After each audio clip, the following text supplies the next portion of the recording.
Hey, Waffle Gang, I do hope you're well. My name is Mark, and today we're checking out some more relationship stories. And if you do love a Reddit story, why not consider hitting that like, that subscribe, maybe that notification bell too. As I always say, it massively helps out, and it truly does, so please don't forget that. And let's crack on with today's first story.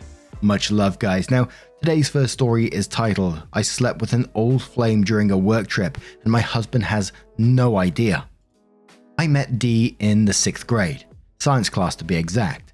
We weren't really friends for the first couple of years of knowing each other. We began talking more around the age of 13 to 14 and immediately clicked. We had a shared interest for a particular hobby, and once we bonded over that, everything else snowballed.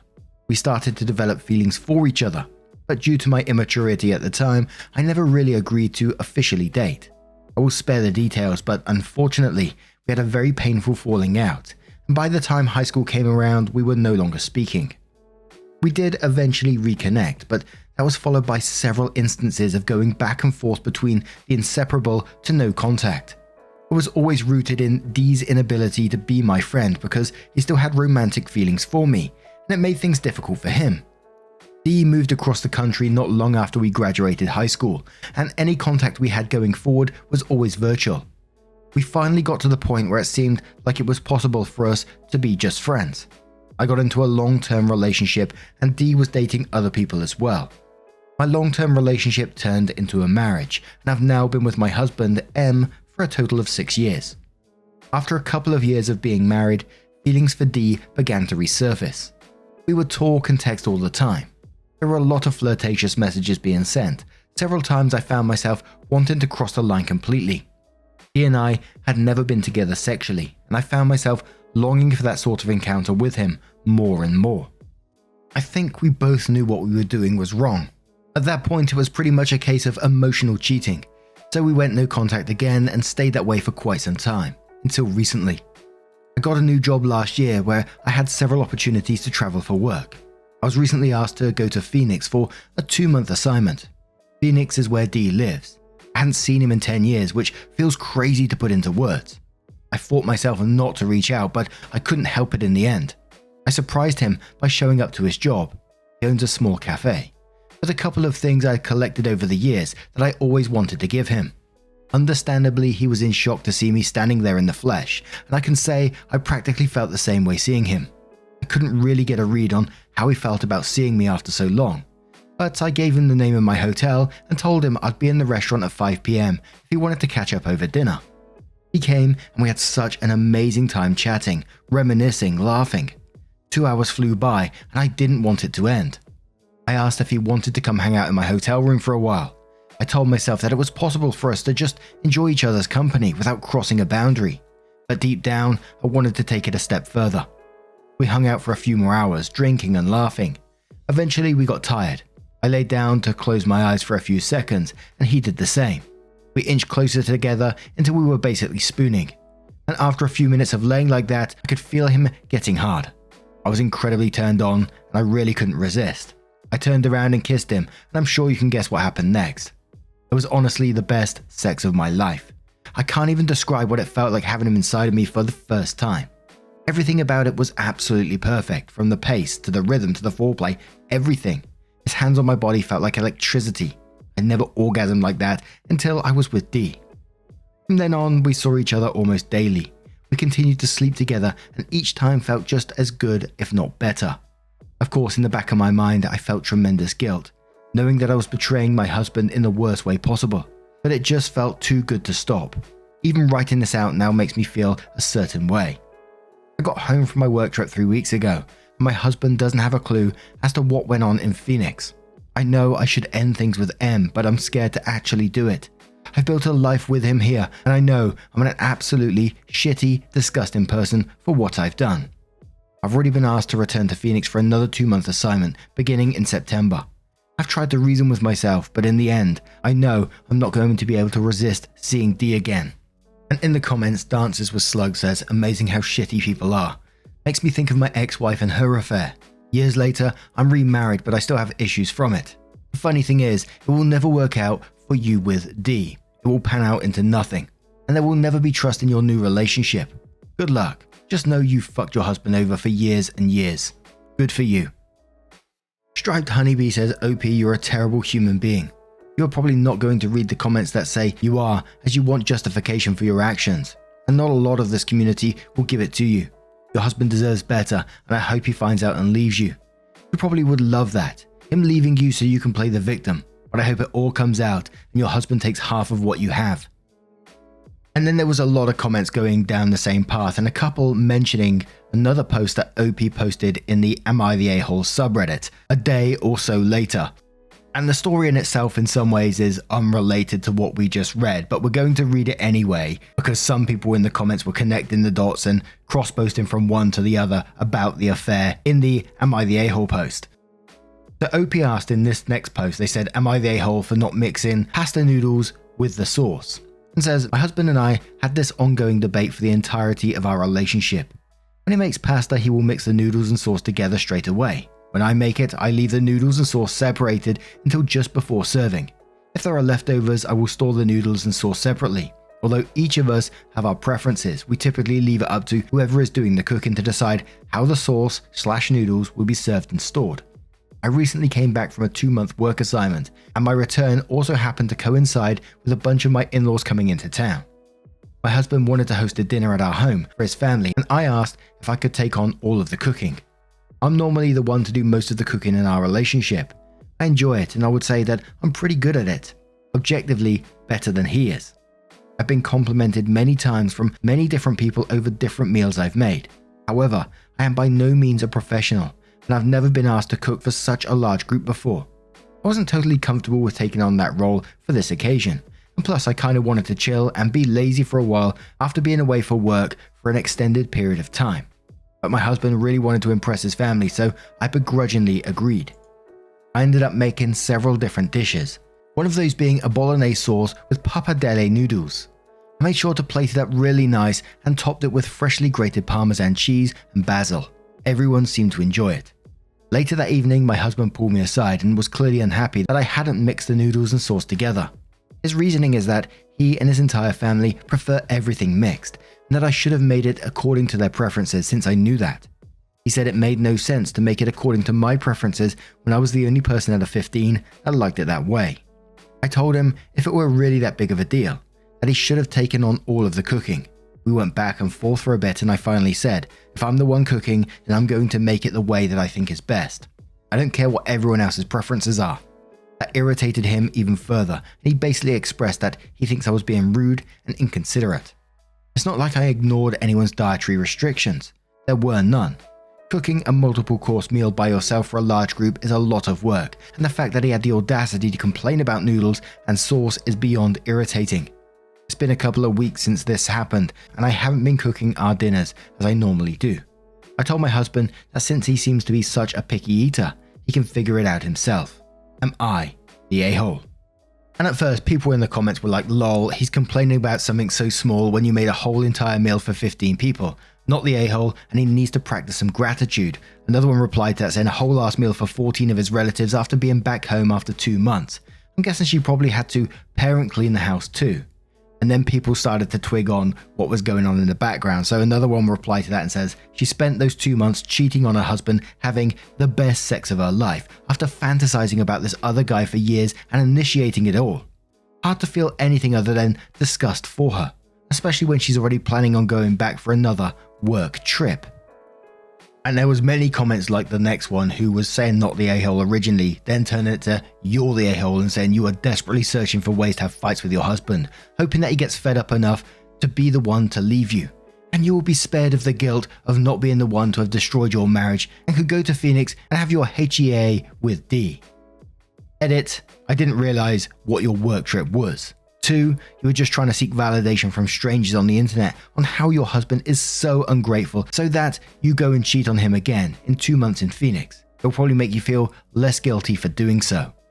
And one more comment who realized something was going on and said you're not obligated to change the way you cook to please anyone else. Not the a-hole for not complying with your husband's cooking style, but damn, definitely the a-hole for being a dirty cheater. If you want to have sex with someone other than your husband, divorce him and move to Phoenix to be with your sex king. Don't subject your husband to a wife who does not love or respect him. No one deserves that. And OP comes back in with an update who says, tomorrow afternoon, I will be telling my husband that I want a divorce. We've spent 6 years together, and in the beginning, I never would have dreamed of being with another man. It started in the bedroom when he was unwilling to listen to my suggestions for things that would make me feel good. Instead, he would become offended and act as though he knew better than I did for what would be pleasurable for me. I tried talking with him about this several times, and each time he would get upset and act like I was attacking his manhood. After a while, I just gave up completely and continued faking orgasms to make him happy. When I started feeling more like his mother than his partner, the sex got worse. It was all of the stereotypical stuff, having to pick up after him constantly, being the main one to cook and clean, and so on. He's gotten incredibly lazy over the years. We don't go out anymore, we don't do date nights. His main thing is chilling at home and watching TV or playing video games. I'm fine with that, but I also want to do more sometimes. We are both lucky in that we have well-paying jobs. I've expressed on numerous occasions that I have dreams outside of the corporate world. Dreams that have the potential to come into fruition within the next couple of years, so long as I continue being smart financially. Although he tends to be very lazy and lethargic at home, he's very much into the work grind culture. And because of this, anytime I talk about my wants and desires for the future, he immediately shuts them down as being stupid. I've tried reasoning with him about some of these things over the years, but he just doesn't seem to get it or understand how I'm feeling. The emotional cheating started about a year and a half. We began having issues in our relationship. I knew what I was doing was wrong and eventually went no contact with the person whom I was cheating with. By chance, I recently got sent on a work assignment that happened to be in the same city as the person that I was cheating with. We saw and slept with each other repeatedly over the span of 2 months during my assignment. It was quite literally the best sex of my life. This person was an old flame, if you will. We've always had a strong emotional connection, but it just never really worked out. Sort of a right person, wrong time kind of thing. He's someone I knew from long before I ever met my husband. Obviously, I should have just initiated a divorce as soon as I saw the issues in my marriage weren't going to get resolved. I've struggled with the idea of walking away from this relationship because I remember what it was like in the beginning, completely perfect in every way. I've held out hope that maybe things could return to the way they once were. Not only that, but despite the issues, we've built a very comfortable life together. Nice home, nice cars, financially comfortable, pets. I know what I've done makes me a terrible person. I should never have let the affair with my old flame get this far before ending my marriage. But in all honesty, I should probably feel worse about it than I actually do. All the times my husband has disregarded my feelings over the years has created a sort of numbness in how I'm feeling over this whole situation now. I've already been called a whore and a slur by randoms on the internet. I get it. But I think it's rare that cheating situations are ever truly black and white. I'm not really sure of what I plan to do after the divorce is finalized, but I can feel a huge weight lifting off my shoulders. But now I'm going to turn this one to you guys. What do you guys make of this situation? Let me know your thoughts down in the comments below. Let's move on to another story. And our next story comes from the Am I the A-hole subreddit from Unusual Piece 6878 and asks, am I the a-hole for labeling all the bottles in the house because my adult children are idiots? I have 2 of my children living with me. One has graduated from college and the other is a junior. I have to purchase medicated shampoo because of a scalp condition. It is by prescription and it is expensive. It also comes in packaging that is meant to be stored upright. Not on its side and definitely not upside down. My daughter has her hair products in the shower and I do not touch them. My son also keeps his Axe body wash / shampoo / conditioner / woman repellent in the shower. I also do not touch it since I have zero desire to smell like a high school locker room. I keep my shampoo in there as well since it's my house and I can keep my shit wherever I want. For some reason, the 2 of them cannot understand that not all packaging is meant to be upside down. They have already wasted an entire bottle of my shampoo by storing it upside down after they touched it for some reason. It all dripped out the spout, which is not engineered for that. I talked to both of them and I explained that they should not touch my stuff, and if they accidentally tip over my shampoo, it was meant to be stored with a lid at the top. I came home last week to find my shampoo leaking out of the bottle again, upside down. I ordered 500 stickers that say, this side up, with an arrow pointing upwards when the words are upright. And I put them on everything in the house that might leak, with my shampoo being literally covered in them. I had friends over last weekend and they noticed that the relish, ketchup, mustard, mayonnaise etc. were all labelled. My kids were embarrassed when they explained why. They think I'm an arsehole for putting labels on everything since they only fuck with my shampoo. Since it is an $80 a bottle, I said I would take off all the labels if they agreed to pay for my shampoo. Thus far, they have declined. And absolutely not the a-hole to me. I think that's a perfect solution to something like this. You know, you've told them before, but they continue to be wasteful with your products. I don't know if they was using it. I mean, why would they be turning it upside down unless they was just literally pissing around with a bottle? And you've told them about it before. This is $80 shampoo. If they don't want to be embarrassed by labels, simply keep the bottle the right way up in the first place. You know, consequences and all that. And I will tell you on this one, OP was voted not the a-hole. Many of the comments saying the exact same thing. Prescription shampoo is expensive. You know, this is consequences of their own actions. Some people calling OP's actions slightly petty and others saying it's like peak level parenting. But what do you guys make of this situation? What would you do in it? Do you think it's too petty or not? Do you think it's the right level? Let me know your thoughts down in the comments below and let's have another story. This next story comes from Long Jumping Peach 597 and says, am I the a-hole for blowing up at my husband for sharing pics of our daughter's birthday celebration, resulting in my family finding out about it? Ever since my brother passed away at the age of 17 on his birthday, my family decided to never celebrate birthdays ever again. It was mum and dad's decision, but because of how much the family loved my brother, extended family decided to do the same and stand in agreement with this decision. My husband would refuse to follow this decision and kept celebrating his birthday. Me and the family didn't say a thing about it since he's not blood family, but when I first got pregnant, the argument about celebrating our daughter's birthday occurred. My family advised me to just not celebrate her birthday since she's the baby and won't even remember anyway. I agreed, but my husband threw a fit and insisted that we celebrate our daughter's first birthday. I caved in eventually, but told him we'd have a small, secret celebration so that my family wouldn't find out. He agreed. The next day, I got a call from my mum, and she was so upset saying that my word meant nothing and that I have no respect for my brother's memory, nor the family. I asked what she meant, and she told me she saw the birthday party pics my husband posted on social media. I was too shocked to even argue. I hung up and went straight to my husband to confront him about it. He got defensive and said that he didn't need my permission to post pics and that he wanted to show his family the birthday celebration pics since I insisted we have a small, secret party and exclude them. I explained to him how this made me look bad and a liar to my family, but he said they can get over it and called my mum Snoopy. I'm not sure what that means. I'm not sure if it's meant to say Snoopy or maybe it is Snoopy. I blew up at him and we had a huge fight about it. He started sulking later and said I ruined the memory of our daughter's first birthday for him and verbally abused him with how I lashed out. But I solely did it out of frustration, knowing that what happened caused a massive problem between me and family. Now he's expecting an apology from me. Am I the a-hole? And in the comments, Colt says, you're the a-hole and your family. This is out of control. This is an insane thing to agree to concerning people who weren't even born at the time. Your children and husband did not consent to this. It honestly sounds like your family might need some therapy all around. It is sad someone died, but the living should not have to pay the price for it every year. Birthdays are about celebrating the life of the person born that day, not about the death of a person born a different day.